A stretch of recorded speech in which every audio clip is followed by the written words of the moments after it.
Época primitiva. Es cuando empieza la terminación del reino animal con el hombre. En esta época vamos a ver las primeras formas de relación económicas entre los hombres. Se basaba en la cooperación simple que se destacaba en su forma de vivir con la naturaleza. Su forma de vivir consistía en repartir por partes iguales o por sus necesidades. El trabajo se hacía dependiendo de acuerdo a la edad o el sexo que regían. En esta época vamos a ver las fuerzas productivas. Eran aquellos instrumentos de trabajo como lo eran el palo y la piedra y varios años después el arco. Estos instrumentos los utilizarían para cazar y pescar en beneficio propio. Varios años después descubrieron el fuego y esta les ayudaría con los ataques de las fieras o el frío. Con los años, estos instrumentos les ayudarían mucho en la recolección de alimentos, plantas y la agricultura. Su organización de trabajo era vivir en grupos o manadas. Estas herramientas mencionadas los ayudarían en la productividad, domesticación, desarrollo de la ganadería o prendas de vestir. El esclavismo, modo esclavista de producción. Primer método de producción basado en la explotación que aparece en la historia. Surge por la descomposición del régimen de la comunidad primitiva. El modo esclavista alcanzó su máximo desarrollo en la Grecia antigua y sobre todo en Roma clásica, no en todos los pueblos. Sin embargo, han pasado por este modo de producción en su desenvolvimiento histórico. El régimen esclavista se basaba en la propiedad de los dueños de esclavos sobre los medios de producción y sobre los esclavos considerados como instrumentos parlantes. Sin embargo, algunos y sujetos a la explotación tan cruel, el trabajo del esclavo. El régimen esclavista se divide en dos clases fundamentales, los señores esclavistas y los esclavos. Para mantener dominio de los primeros se estructura un aparato de violencia. El Estado esclavista en dicha sociedad, al lado de las clases fundamentales, existían campesinos libres, artesanos y mercaderes. Sin embargo, con el tiempo el régimen esclavista se convirtió en un freno para el desarrollo de la sociedad. Los esclavos no estaban interesados por el resultado de su labor. Bajo la esclavitud se empleaban solo instrumentos primitivos y la productividad del trabajo seguía siendo baja. Se explotaba a los esclavos de tal manera tan cruel que su vida era corta.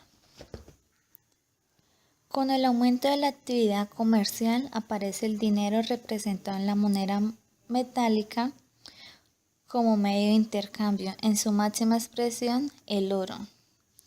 Con la aparición del dinero se desarrolla una de las ramas de las economías, el comercio, donde aparecen dos actores fundamentales, el vendedor y el comprador.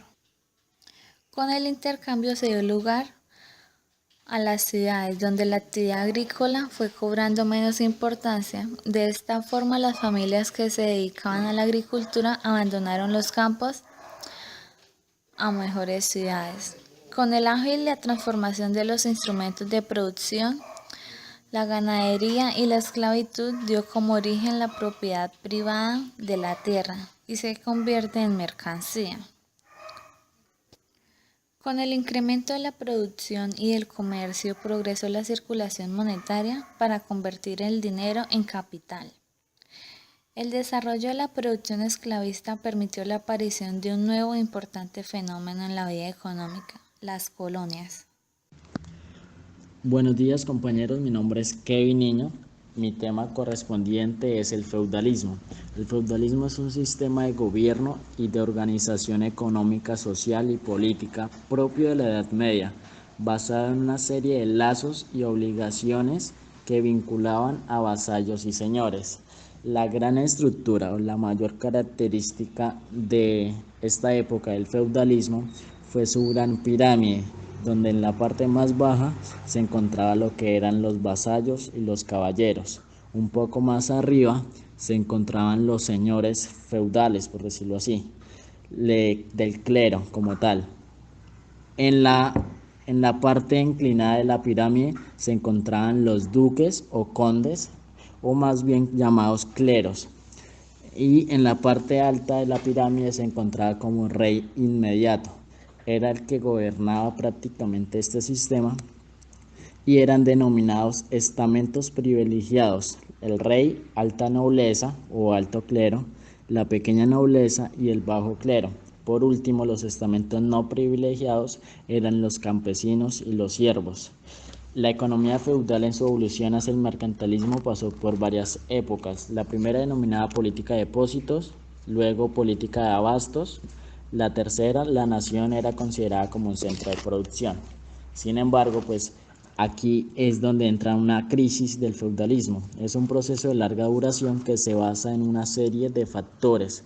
Entre otros puntos podemos destacar que el cambio en las relaciones económicas fue de gran importancia para asegurar que las normas y prácticas que rigen el interior de feudos sufrieran transformaciones significativas. Este proceso provocó que obligaciones serviles fueran cada vez más rígidas debido a la escasez de los trabajadores. En general, como resumen, este proceso marcó un periodo de auge de la economía europea entre los siglos XII y XIII. Sin embargo, el siglo siguiente estaría marcado por una profunda crisis que traería gran reformulación al mundo feudal. Para entrar más en resumen o en definiciones, los vasallos eran una parte de los campesinos que trabajaban en las propiedades. Los siervos y pequeños artesanos constituían la capa de los hombres no libres, pues trabajaban en la reserva y servían a los castillos. Los nobles fueron representados por la figura del señor feudal, y el clero tenía una gran importancia dentro de los feudos de la época. Para finalizar, nos encontramos tantos obstáculos a la economía del siglo XV que fueron superados solamente con la exploración de nuevos mercados que podrían ofrecer productos y alimentos y metales. Estos mercados fueron establecidos solamente con el proceso de expansión marítima, que se inició la colonización de las regiones de África y América. Así, la economía mercantilista tomó un paso decisivo para que una gran acumulación de capitales se estableciera en el contexto económico y europeo. Muchas gracias.